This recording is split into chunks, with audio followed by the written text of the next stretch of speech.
Hi YouTube family, so this is DLS Joy and this is my aloe vera gel tutorial.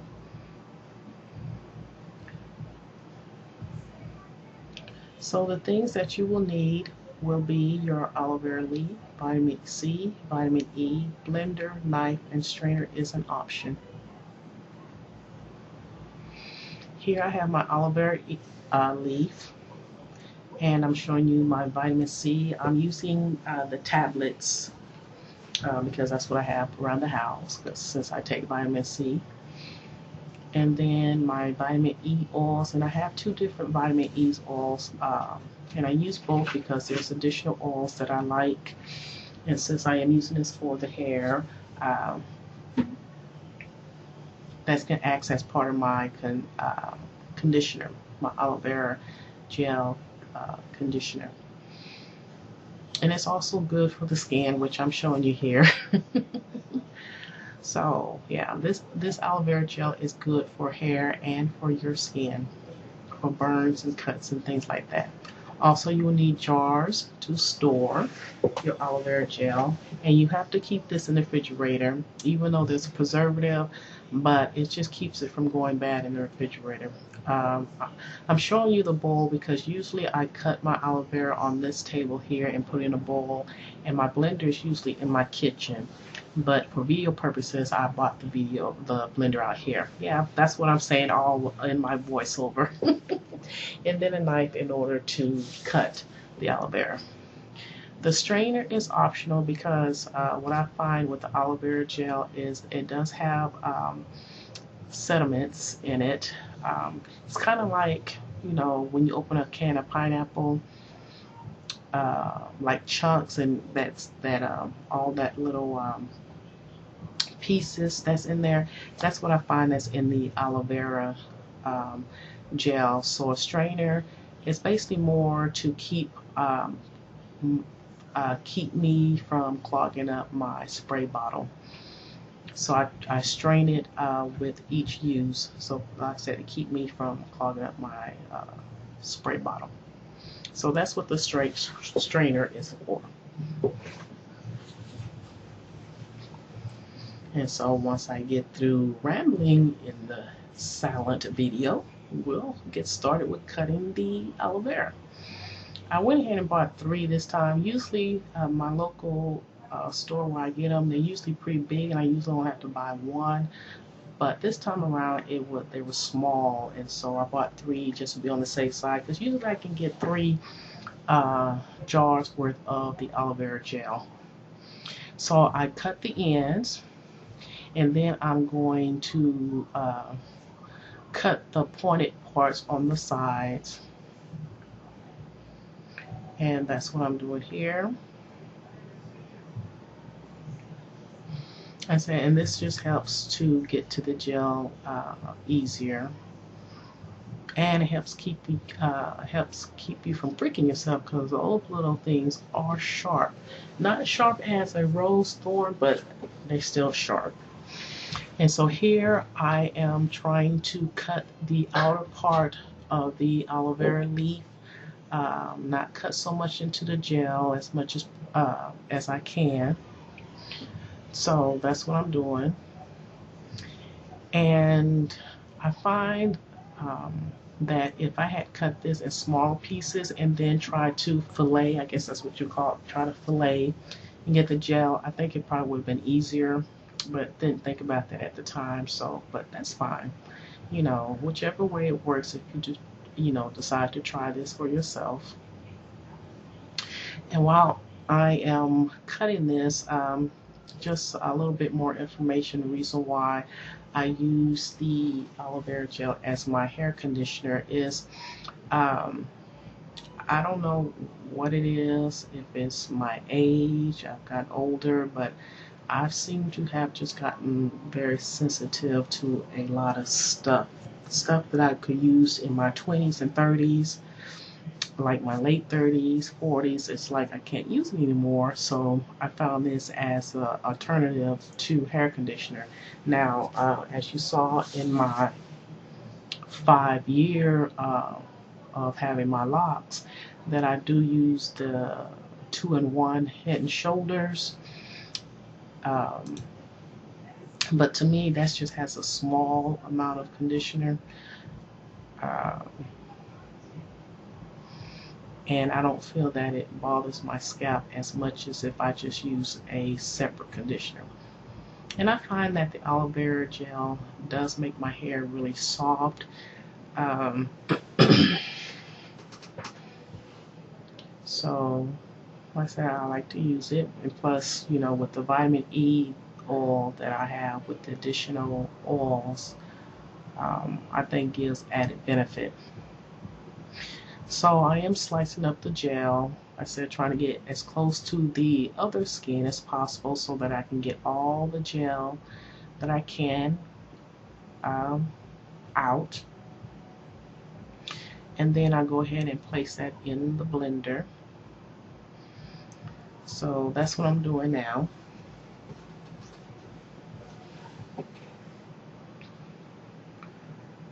I said I'm being greedy. I want all of the gel. If I had my spoon with me at the time, I would have been scraping gel. Yeah, it looks kind of nasty, but that nastiness is really full of goodness.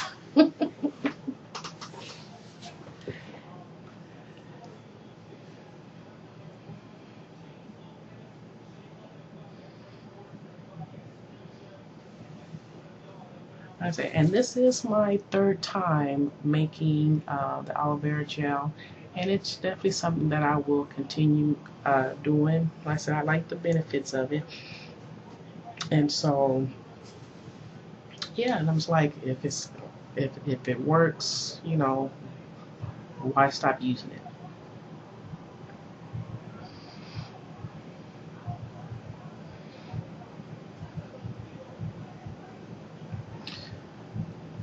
So here I have all of my aloe vera from all three of the leaf in my blender.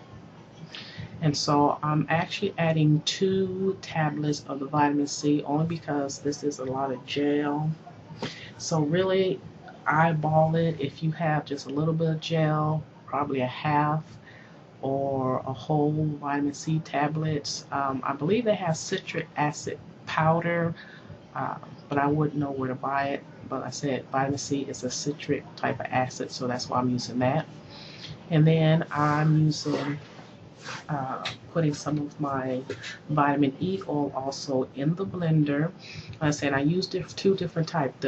The one that I'm holding up now is the Jason vitamin E, and like I said, the reason why I like this is because it has a sweet almond oil, it has avocado oil, wheat germ oil, which wheat germ oil has a little bit of protein in it. Has other oils, but those were the main oils that I was attracted to. And then this one I got at the the Family Dollar, and it's vitamin E, and it has coconut oil, so that's the reason why I'm using this.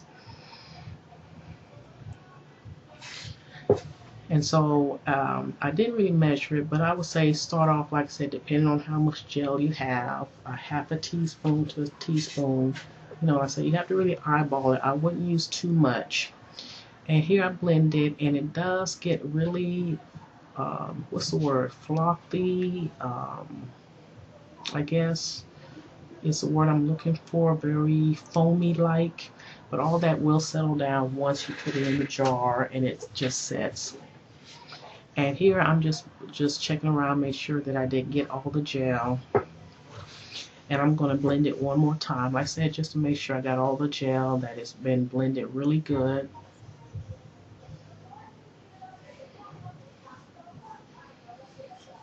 Like I said, don't worry about it foaming up, because like I said, it will settle down. And so in my next segment, I believe I'm just pouring it in a jar, and I use 3 jars because usually whether I have a big plant leaf, a big leaf, or the 3 small one, usually 3 jars is really all I need. And it lasts me, I shampoo my hair at least once a week. I wish I could get away with every 2 weeks, but at least once a week. And so it can last me maybe 2 to 3 months. And so I'm just basically showing you here that all that will settle down and it won't look so foamy. And so I'm pouring the aloe vera gel in my jars. The jars I found at my local uh, food store, and I was looking for them at Walmart, couldn't find them, but then I was looking in the wrong section because I was at Walmart one day and I found this whole section full of these jars, the canning jars. And so I think I bought a package of 8 or 12, so that way, once I use these up, I can use the other one and they stay sterile.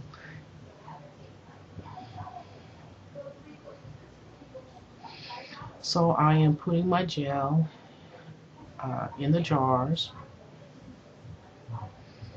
And I say they will have little aloe vera deposit um, in them. And when you use it on your hair, especially when hair like mine's, when you have locks or whatever, um, some of the pieces may get caught up in there. I haven't had that problem, but some people may. Here, I had a little bit more gel left over, so I'm just trying to fill it up to the top, like I said, because I'm not trying to waste any of this. And for it to be a very good product, a self-made product, it's very inexpensive because the leaves that I bought was like 99 cents. I guess because they were so small, usually I pay like $1.29. But here I'm showing how I put in my spray bottle. I put some aloe vera gel and then I fill it up with water so that way it'd be easier for me to spray. But lately, because of a lot of the aloe vera pieces that's left, usually I get a separate jar, pour some of the aloe vera in it, fill it up with water, and then I will strain it so like I said, I can get as much of the pieces out so that way I don't have to worry about it being stuck to my hair. And that's basically why I'm rubbing my hair. And also, once I spray my hair with the aloe vera, I will use, and like I said, it just depends on how I feel. I would use some olive oil and put that over the aloe vera gel. And then I will put a bag over my hair like you would do regular conditioner. Let it sit on your hair for 5 minutes and then rinse. Here, this is my lazy routine when I don't feel like doing all of that. I will put some shampoo, some aloe vera gel, and a little bit of water, and I will wash my hair and get out. Like I said, and that's when I'm just being lazy and just don't feel like doing all of that. So yeah, so this is my aloe vera gel routine. And I hope it helps somebody because like I said, I researched it and found a very simple recipe and I actually like it. I mean, you get the benefits of the aloe vera, what it does for your hair, plus the oils that's in the vitamin E. And I don't know what I'm saying here. Rambling. I did cut a lot of the video parts of the video out that I just felt like was unnecessary, but I guess I forgot this little part, but that's all right. So yeah, so let's see, what else can I say? Yeah, I think that's really about it. That yeah, so if you have any questions, I'm trying to think of anything else before this video ends, but I think I've said everything I need to say as far as the aloe vera gel and how I make it and how I use it. So, like I said, if you have any questions, just go ahead and post your comments below, questions below, and I'll try to answer them to the best of my ability.